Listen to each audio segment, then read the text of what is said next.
ni umugabo dutangiranye ndetse uyu mugabo yaragiye ku rugendo agiye kuri moto ye, ariko ataragenda umudamu we yaje ari kwihuta ati sheri bebi ndakwinginze jyana kasike, ugenda utambaye kasike urabizi impanuka zo mu muhanda ushobora gukora impanuka ugasanga ugize ikibazo. Ndetse uyu mugabo atereka icyo gikasike ubundi ko gikunze kunshuhira koko ubundi wagisubiza mu rugo urukunzanira kasike ngo nyambare nkijyane hehe? Ndakwinginze wa mugore we pe, ndakwinginze wijyane ibyo bikasike, usanga rwose biri kumbangamira. Hariko kubera iki urugendo rwose ntangiye usanga utangiye kumbangamira? Wa mugore we kubera iki ukunze kungendaho koko? Mbabarira nta mahoro mfite ibyanjye ndimo, sibyo mugore wanjye kandi mugore nkunda, mbabarira winzane ibyo bikasike, cyakora nawe niba ubikeneye uze kubyambara. Kubera iki? Ndetse uyu mudamu atari ko sheri kubera iki nkukorera ibintu byiza ugatangira kumbwira ngo ni gukora nabi? Kuko kuba nkuzaniye kasike ni ikibazo, ubu kwambara kasike kuko ukagenda ukajya mu muhanda ni ibintu bigoye. Ndetse uyu mugabo ati rero sheri reka nkubwise ukuri uri kumbangamira kandi kakumbangamira. Ndetse uyu mudamu ati urabizi ni ubuzima bwawe kandi urabizi nkubuze byaba ari ikintu gikomeye cyane mu buzima bwanjye ntazapfa kwibagirwa. Gute? Urabizi impanuka ziri mu muhanda ushobora kugenda utambaye kasike bakakugonga ugapfa, ariko nanone urabizi rwose na polisi yagufata kuko urabizi kugenda utambaye kasike ni ibintu rwose bahora batubuza kutazabikora. Urabizi kugenda utambaye kasike ni amakosa akomeye cyane, none kubera ikiri kukuzanira kasike ngo ugende wambaye umeze neza amazina yikuzana ugatangira kuyanga koko? Uratekereza mugabo mwiza hari umutima mubi? Ndetse uyu mugabo atari ko reka nkubwire nta bantu kunze kubona benshi cyane bagenda nta kasike bambaye, ubwo urarebye usanga ari ngewe mu muhanda utambaye kasike, hari n'abandi bantu benshi bagenda batambaye kasike, rero kwikuza kumpereza kasike. Ndetse uyu mudamu ati nyamara tekereza ku buzima bwawe, witekereza ku buzima bw'abandi, bariya ni bariya, nawe ni wowe ugomba kwita ku buzima bwawe, ndetse ubuzima bwawe ni wowe nyine ufitiye akamaro. None kubera iki koko ndiko kugira inama mu buzima bwawe ariko ukanga kunyumva? Ndi umugore wawe, ikindi kandi urabizi ndagukunda, ntabwo nakuroha ndetse ntabwo nakugira inama mbi. Akira kasike. Datinze umugabo yarayemeye arayakira arayambara, ariko ayambara atishimye. Undi rwose yari yabangamiye umudamu we, gusa uyu mudamu rwose pe yakomezaga kumubwisa ukora ati mugabo wanjye, mugabo mwiza nkunda cyane kandi nkakwishimira, nte kugenda kubwira ibintu maze ngutangire umbwira rwose ibintu bihubanye n'ibyo ndi kukubwira. Erega ndagukunda mukunzi wanjye, sibyo? Ngaho rwose igenda gusa uze kugira urugendo rwiza. Bye baby, ndagukumbura, uraza ryari he ahubwo? Uyu mugabo ati ntabwo ndibuze gutinda, ariko nsange nyine wanshurije amazi, sange watetse kurya rwose ndibuze kugera mu rugo tugahita turyama. Okay, nta kibazo baby, ngaho genda uze kugira umuhanda mwiza. Umugabo yaragiye, umudamu nawe asigara hano. Ako kanya umugabo yagiye mu muhanda ariko agenda atambaye kasike. Yacunze amaze gutandukana n'umudamu we. Umudamu amaze kujya mu rugo, umugabo nawe yigira kuri moto ntabyo kwambara kasike. Undi rwose ayishyira ahangaha imbere, ubona rwose yigendeye nta kibazo ubona afite, mbese ntacyo byari bimubwiye. Bega umugabo urahangana ukuri pe. Hari abantu benshi bameze nk'uyu mugabo batajya bumva, bakabwirwa ariko ntibumve. Umugabo ageze ahangaha hari ibyo yatangiye kubona ndetse bitari kuboneka, ahubwo ni kwa kundi yatangiye kugenda ata umuhanda, bidatinze ibyamubayeho ni ibyo ngibyo. Umugabo urahangaha yisanze hasi, wagira ngo uriya mudamu yarazi ibintu biri buze kuba ku mugabo we, kugeza ubwo umugabo we yaryamye hasi. Undi rwose ukuntu byagenze, mbega umugabo rwose moto yamukubise hasi cyane yuko ari uyu mugabo utwaye imodoka wari umaze kumugonga. Ndetse umugabo ahita ava mu modoka, ahatari kubundi aba bantu koko bagenda bameze nk'abantu basinze batazi kugenda mu muhanda, baza bari kwishura mu modoka koko babashaka kugera ku ki? Umugabo avuye mu modoka asanga rwose uwo yagonze yarambaraye mu muhanda. Uwo mugabo ati mana yanjye, uzi ko nagitaga ibikino nagiraga ngo ni ibintu byoroshye, kumbe ni ibintu bikomeye. Ubu si koko ndabigenza gute?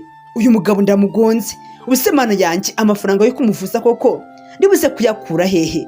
Hariko ubundi bakomeza kugenda babibabwira ngo bagiye bagenda bambaye kasike, ariko ugasanga ari gukomeza kugenda babica amazi ubuyobozi ntako butagira bubwira abamotari ngo bajye bagenda bambaye kasike, ariko ugasanga ntabwo bikozwa, ugasanga rwose ibyo ngibyo ntabwo wabyemera. Barakureka ku ruhande, hari uwari kwigendera hano mu muhanda yibereye muri telefone atazi ibyabereye hano mu muhanda. Gusa hano mu muhanda bamwe ni amarira, abandi ni agahinda, ni ibibazo. Ukurikira rwose uyu mugabo yigenderaga rwose ubona yuko ntacyo bimubwiye, ariko nanone akagenda ari kwiyumvira utuziki, uturirimbo rwose turi muri telefone ye, ari nako rwose agenda ari gucukuza telefone ye. Gusa hano mu muhanda ibyahabereye byo ni agahomamunwa. Uyu mugabo igeze hano imbere yitegereje imbere koko abona rwose hari umugabo waguye na moto hasi. Ibyo byari byamurangiriyeho, yari yakomeretse mbese bihambaye. Uyu mugabo yitegereza neza ati se ko nta mpanuka nari mperutse kubona muri uyu muhanda koko, bari abantu bakoze impanuka, reka nigire imbere ukurikire hano yanjye. Gusa uyu mugabo witwariye imodoka yari yababaye cyane, ariko ugati koko nk'uyu muntu iyaba yambaye kasike ntabwo yagize ikibazo gikomeye gutya. Urabona rwose yagwishije umutwe. Shamana yanjye reka mpamagare, buse koko ndahamagara ubutabazi, ubwo ko ambulance iri buze kugira ahangaha ryari, basi ngo itware uyu muntu imujyane kwa muganga. Uyu mugabo yakoze ibishoboka byose kugira ngo ahamagare imodoka izijyana uyu mugabo kwa muganga, ariko nanone ahamagaye asanga ntabwo umurongo uri gucamo. Yasanze rwose kugira ngo abone ubufasha ni ibintu rwose bigoye. Gusa byari byabaye. Uwo mugabo yaje ari kwiruka ati byagenze gute ko ndi kubona mufite ibibazo, byagenze gute? Ndetse uyu mugabo ati sha tuza ni ibibazo nyine, si ubibona se? Dore uyu mugabo unahangaha rero yaje yihuta, mbona rwose yicometse mu modoka yanjye. Ndetse ikintu gitangaje ni ukuntu uyu mugabo atari yambaye kasike, kandi urabizi ukuntu ubuyobozi bukunze kudushishikariza ngo tujye tujya mu muhanda twambaye kasike. Ahubwo mfasha undebera akanimero rwose kandi kubutabazi bw'ibanze turebe ko rwose twamagara ambulance ikajyana uyu muntu, kuko ndi kubona ibye bimeze nabi cyane. Mbega uyu mugabo yaraje afasha mugenzi we mu kibazo yari ahuye nacyo kugira ngo bahamagare ambulance ibe yaza kujyana uyu mugabo uri umaze gukora impanuka. Gusa mw'abamotari mwe, mw'abagenzi mwe mugenda kuri moto, ubundi mu gihe ubonye umumotari nta kasike yambaye cyangwa ukabona nta gahunda, ndetse mu gihe aguteye indobo ukabona rwose ari kugenda, ukabona ntabwo ari gukoresha umuriro wa moto, icyo gihe rwose ufite uburenganzira bwo kuba wamurega kuri polisi, kuko rwose abakoze amakosa ubuzima bwawe ndetse n'ubwe aba ari kubushyira mu kaga. Barakurika wa mugabo ubwo rwose yari yaravuye ku bitaro, ariko baramupfutse rwose umutwe, ari ibisebe gusa, ari kubabara. Ndetse uyu mugabo ntabwo ari byo gusa, ahubwo yaragiye arakomereka kugeza ubwo ubwenge bwe bwatakaye. Ugiye kureba ukuntu yaje kubaho, ubuzima yaje kubamo, ukuntu yajyaga akora ibintu, uri buze gukuramo isomo rikomeye cyane muri iyi nkuru ntoya ngufiya nabateguriye. Katuze kureba uyu mugabo ese byaje kugenda gute. Umugabo yaraje nk'ibisanzwe, araza yicarira hano mu ntebe, afata telekomande atangira kwatsa televiziyo. Ukurikire umugabo urahangana kugira ngo ubwenge bwaratakaye. Ese televiziyo ugira ngo irahari? Ntayo. Undebere rwose ari gufata intebe akayigeranya nka televiziyo, agatangira kwatsa televiziyo kandi ntayihari rwose. Ati ko bitari gukundara, televiziyo uko itari kwaka kundi ko nikomeje kuba nk'uko imeze. Umugabo byaragiye mbese biramucanga, biramuzambana, kugeza ubwo umudamu we yamusanze hano muri salo kugira ngo aze kureba ibintu umugabo we ari gukora. Ageze ahangaha asanga umugabo afite telekomande mu ntoki, ndetse rwose ari kwatsa televiziyo. Umudamu yarikanze ati sheri, ibyo ni biki uri gukora? Ntesi televiziyo uri kwatsa iri hehe? Ubwo ra televiziyo wasanga utayiteye umugongo? Nesi sheri reka nkubwire, uri kubona hari imbere yawe hari televiziyo uri kwatsa? Yego nyine irahari. Umugabo niko ari gusubiza. Ndetse uyu mudamu ati dore televiziyo wayiteye umugongo, ariko dore uri kwatsa hariya, wakagombye kuba wicaye hariya maze televiziyo ukaza ukayakiriza ahangaha, wateye umugongo. None hariya hari televiziyo uri kuhabona koko? Mugabo wanjye koko ndikwana rwose byakomeje kukuyobera. Umugabo akomeza kugenda yatsa, ariko umudamu abona yuko umugabo we yagize ikibazo. Uwo mugabo rwose urahangaha undebera ukuntu yarasigaye ameze, byari ibintu rwose biteye agahinda, ibintu bibabaje. Mbega agahinda. Umudamu yarumiwe ati koko umugabo wanjye koko nzakora ibiki?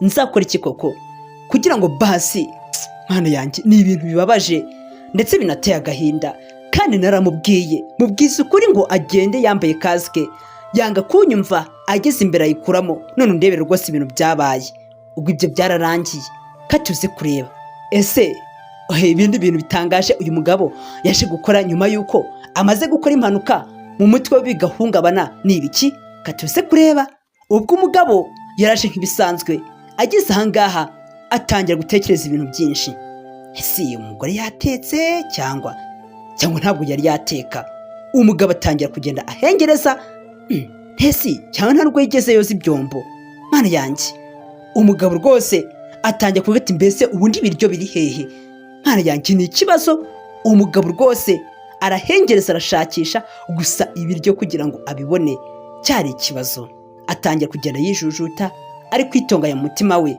ati umugore wanjye ubu ngubu ntabwo yari yateka ni ikibazo pe umugabo uri ahangaha nuko byari byamugendekeye gusa ntabwo yari yishimye cyari ikibazo kuri we mbega umugabo nababwiye ngo mwa bantu mwe mwa motari mwe mujye mwambara kasike kuko uyu mugabo ibyamubayeho byo ni agahomamunwa ubwo umugabo yaraje ukurikire ako kanya rwose barakoreka yatangiye kugenda akora ku mugezi ati se ko ndi kubona wagira ngo nta n'amasahani ari ahangaha kwagira ngo nta nubwo yigeze yoza ibyombo byagenze gute umugabo mbese ubwenge bwari bwatakaye cyagiye mbese bavuga ngo umuntu ni umusazi ariko iramvugo ntabwo ari nziza ahubwo umuntu aba afite uburwayi bwo mu mutwe kugeza ubwo umugabo yaraje aravuga ati ubwo uyu mugezi kudafunguye reka nsige ngo ufunguye umugabo asiga amazi ari kumeneka wagira ngo ari koza ibintu kandi nta n'ibintu ari koza undi rwose asiga umugezi gutya cyari ikibazo umugabo rwose azinga akoza ibintu bizima arigendera ubwo yari amaze kubura ibiryo ati ariko se bidatinze umugabo igihe cyarageze ibiryo arabibona kuko umudamu yari yabiteguye gusa uyu mudamu yari yumiwe umudamu w'uyu mugabo we yabiboneshaga amaso agahora nta kundi kuntu byari kugenda ubwo umugabo urebe rwose ukuntu yaje kubigenza ukuntu yaje kurya ubundi tuntu ari gukora turatangaje yari yasaze rwose neza kandi muri we azi yuko ari gukora ibintu bizima azi yuko rwose ibintu ari gukora ari ibintu mbese biri siriyasi ariko siko bimeze ahubwo ugiye gutungurwa n'ibyo ugiye kwibonera umugabo yafashe rushe yo kwaruza nk'ibisanzwe ndetse afata isahane ayigira neza ariko nanone iyo sahane ntabwo yigeze ayikoresha ahubwo yayikuye aho ngaho amaze kuyikuraho urebe ubwo yikuye aho ngaho rwose nta warugize ngo niyagiye kwaruriraho ariko siko bimeze umugabo yafashe rushe